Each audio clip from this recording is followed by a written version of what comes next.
This episode of Pharma Face Off is brought to you by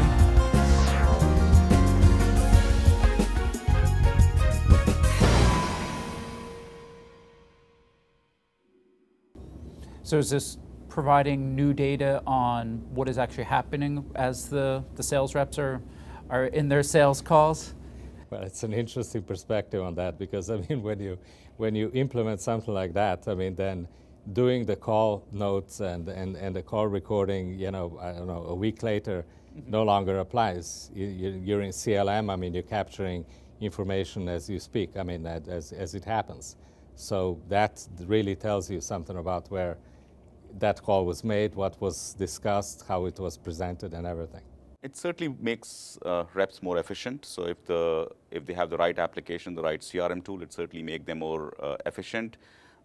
They can be ready when their customer is ready. So it is, in essence, it empowers customer-driven interactions, which was not possible before. And that is, especially in a specialty rep setting or a hospital settings, is very important, where the reps are able to have a conversation with the healthcare professional, you know, even when they are walking, you know, from one area of the hospital to another area, which was probably not possible before. So it certainly increases their efficiency a lot.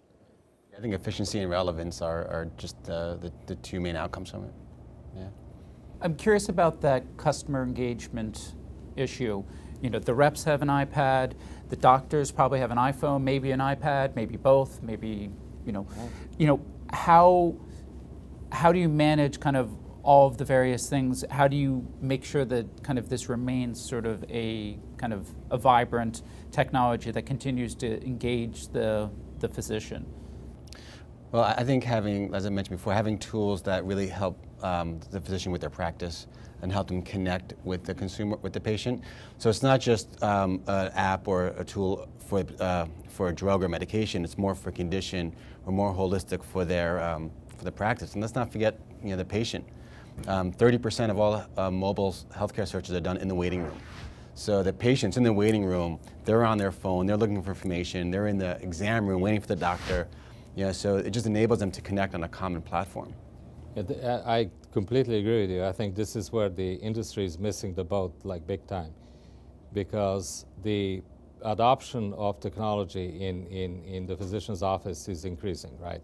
EMR is happening whether, you know, the government mandates it or not. I mean, so when the physician and the patient really are interacting, you know, it would be an awful lot better if the patient could come back with diary type information that describes the condition a lot better than words can. You can see facts, you can see details, you can reach better therapeutic decisions, and you can increase the wellness component, right, of managing a patient. You know, so if you want to reduce the healthcare costs, I mean, this is an obvious choice, yeah, but nobody's stepping up to the plate and really driving that initiative forward, except maybe some insurers and plans are now, you know, beginning to act on those sort of things. Historically, technology used to be a barrier between the healthcare professionals and the pharma reps because they were either using paper or different technology. But with the adoption of the iPhones and iPads by the healthcare professionals, that barrier is gone. So it's more about, so both the sides are comfortable with the technology. It's now how do you use that to establish, establish better relationship. It has started with digital promotion and closed loop marketing. That is the first phase, but we see a transition where this technology could lead to further innovations, you know, in terms of having new ways of detailing with physicians, or, you know, having discussions with physicians, more services that are location-based, using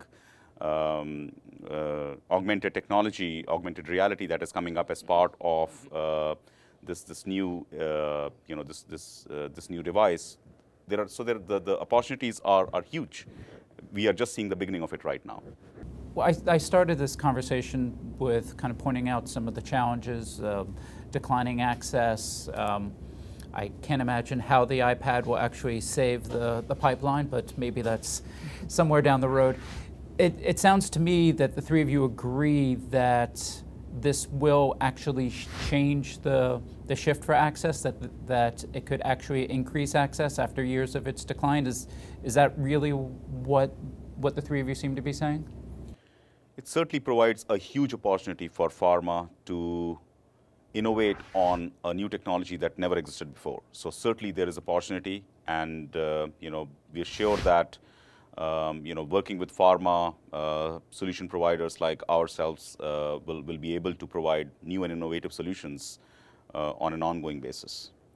Yeah, and I agree. And I think it allows the pharma companies to really serve up relevant content in a platform that the physicians are open to and are used to engaging with.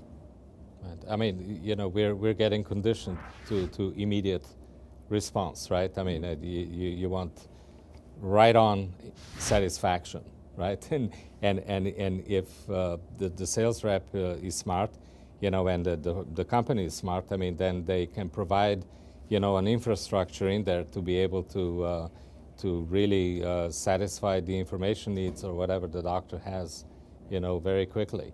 No, okay, send a fax here, and then, I don't know, a couple of weeks later, something will happen.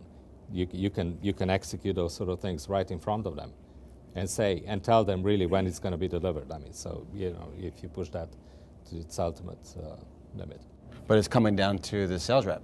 Being able to manage that relationship, sure. Understand the needs of the customer. It's a relationship manager. Right, and the technology exactly. serves up the relevant content. Correct. So if they're worried, I mean, that their jobs are going away, I mean, they're not. They're just changing. They're morphing. I mean, but if you don't change with it, I mean, then the consequences will be pronounced, I think. Right. So the access, you say, the access will be given to whoever's of most use, right? Most service, I mean, by the doctor.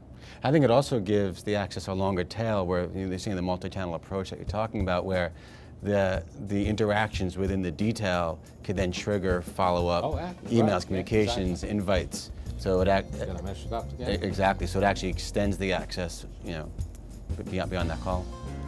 Well, I want to thank you, Ross and Neeraj and Boyan, and thank you all for tuning in. Go to pharmafaceoff.com and let us know what you think about the iPad.